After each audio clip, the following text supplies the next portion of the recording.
다 이렇게 평화롭게 끝났으면 좋았을 텐데 이제 사람들이 호기심이 있기 때문에 그럼 유기화 오게닉 컴파운드의 근본 중에 근본은 무엇이냐?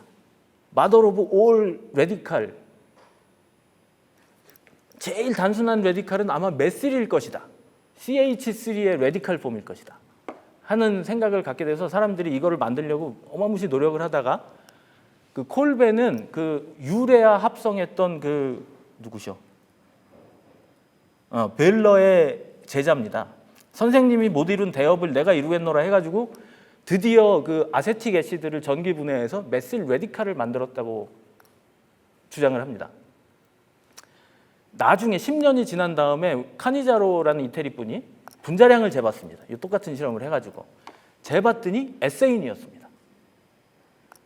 그렇다면 레디칼은 근본이냐의 문제가 하나 있을 수 있고 둘이 왜 붙어 있냐는 문제가 생깁니다. 전통적인 개념으로 하면 둘 다 플러스인데 밀어도 시원치 않을 바에 딱 붙어가지고 아예 전기적으로 중성인 상태의 안정된 몰리큘을 만들었으니까 도대체 이 두 개의 근본을 붙이는 힘은 무엇이냐? 왜 붙어 있느냐 하는 의문이 생기게 되죠. 그래서 이 실험, 카니자로가 이 실험을 통해서 중요한 두 가지를 밝히는데 하나는 콜베가 틀렸다는 거하고 둘째는 이원자 분자가 존재한다는 사실을 이걸로 밝혀냅니다. 그래서 우리가 O2, N2라고 쓰는 게 그전에 혼재되어 있었습니다. 이 이후로 딱 종료가 되고 그 결과 아보가드로 넘버를 계산할 수 있게 됩니다. 그거는 또 나중에 불러주시면 또 할 수 있습니다, 제가. 그래서 도대체 무슨 힘으로 둘이 붙어 있느냐? 여기에 이제 풍운하가 하나 등장합니다. 이게 많이 알려져 있지 않은 분인데 아치발드 쿠퍼라는 사람이 등장을 합니다.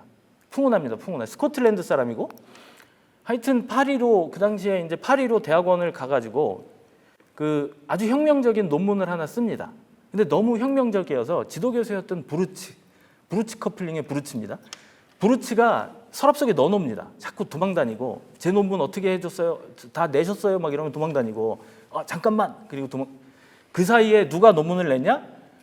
그 벤진의 발견자인 요즘 이렇게 그 사람 이름이 가물가물합니다. 벤진을 누가 발견했죠? 예, 케큘러가 발견했습니다.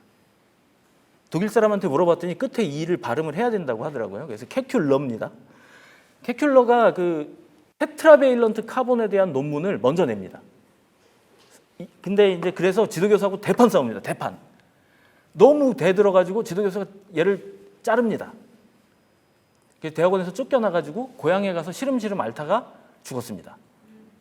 그래서 이제 많은 사람들한테 잊혀져 있는 존재였었는데 보시면 왜 잘렸는지 이거 너무 이렇게 하면 안 되나 유튜브인데 왜 고난을 겪었는지 이해가 갑니다. 제목 보세요.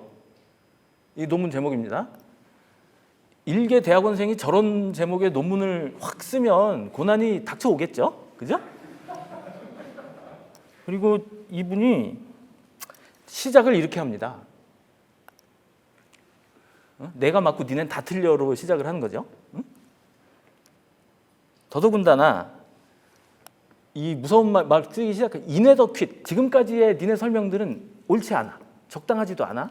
그리고 심지어 해악이 돼. 과학의 진보에. 특히 누구 너? 게하르트. 아니 대학원생하고 게하르트는 비교할 수 없는 사람이었어요. 특정인을 거명했고 이렇게 했으니 브루츠의 마음도 이해가 가요. 아마 불러서 얘기했겠지. 야, 요건 좀 빼면 안 되겠냐? 안 됩니다.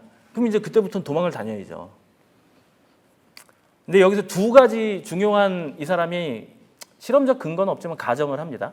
원소들을 보시면 성질이 다릅니다. 그죠? 산소, 힐리움, 리튬, 버릴리움 다 다릅니다. 왜 다르냐? 그래서 옛날에는 각 원소가 아예 다른 거라고 생각했습니다. 산소 원자하고 그 힐리움 원자는 아예 다른 거. 파란 공, 빨간 공 이런 식으로.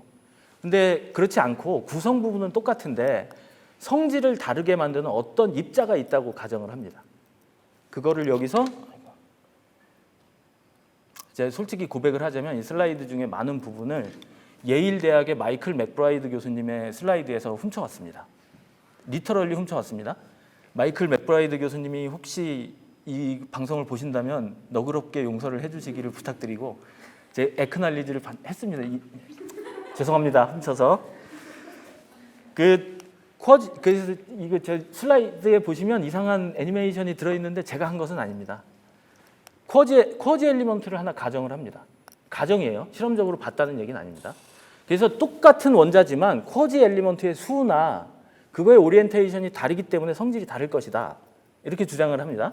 가정 두 번째는 테트라베일런트 카본에 대한 주장을 합니다. 그래서 탄소는 베일런시가 4개, 우리 일상어로 바꾸면 다리가 4개, 결합 4번을 할 수 있다는 거죠.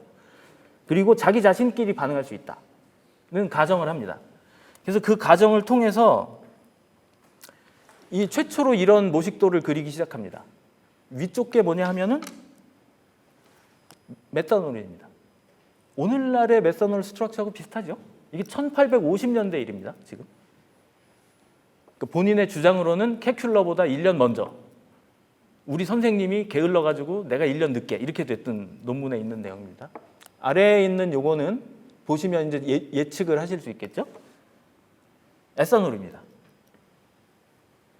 근데 보시면 약간 눈에 거슬리는 게 있는데 요게 점이고 점으로 똥똥똥 찍은 게 이게 재밌는 거는 나중에 이게 원래는 프랑스어로 썼다가 영국말로 썼다가 나중에 이제 이게 프랑스 말로 다시 번역이 될 때 인쇄업자가 귀찮아서 이걸 작대기로 바꿉니다. 오늘날 우리가 화학결합을 작대기로 쓰게 된 게 그 인쇄업자의 실수 때문에 그렇습니다. 근데 여기 보시면 탄소가 2로 돼 있습니다. 이게 옛날에 아까 이원자 분자의 존재를 인지하기 전에 분자량 탄소의 원자량 계산을 해보면 6이 나올 때가 있고 12가 나올 때가 있습니다. 그래서 탄소는 6자리가 2개 붙어 있나 보다. 이게 누구의 주장이냐면 게어하르트의 주장입니다. 그래서 또 가만히 있을 리가 없죠. 자기가 아무리 찾아봐도 C2가 C로 분해되는 거는 본 적이 없다. 그러므로 C는 12자리 C다. 듣고 있냐? 여기 이름도 있는데? 어디 있지? 듣고 있냐? 이렇게 이름까지 넣어서 고난을 자초한 거죠. 근데 이게 되게 중요한 게 이원자 분자가 아직 카니자로에 의해서 확립이 되기 전의 얘기입니다. 그러니까 직관이죠, 사실은. 어쨌든 이렇게 됐는데 이 사람의 이 비극적인 인생사와 함께 이 아이디어는 잊혀지고 우리한테는 캐큘러의 테트라베일런트 카본만 남아 있습니다. 더군다나 캐큘러는 나중에 이제 벤진 스트럭처를 하면서 사실은 정확하게는 틀린 거지만 더 이제 그렇게 됐죠. 그래서 요즘은 이제 마이너리티에 대한 관심들이 많아졌기 때문에 이제 아치발드 쿠퍼에 대한 이제 재조명 같은 게 좀 있습니다. 조금.